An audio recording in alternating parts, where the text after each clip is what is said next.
Welcome to ప్రజా TV ప్రేక్షకులకు నమస్కారాలు. వార్తలు చదువుతున్నది మీ ఆంజనేయులు.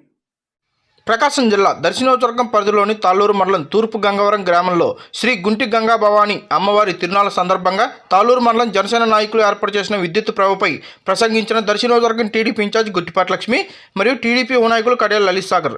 ఈ కార్యక్రమంలో దర్శి నియోజకవర్గంలోని టీడీపీ, జనసేన, బీజేపీ నాయకులు, కార్యకర్తల అభిమానులు పెద్ద ఎత్తున పాల్గొన్నారు.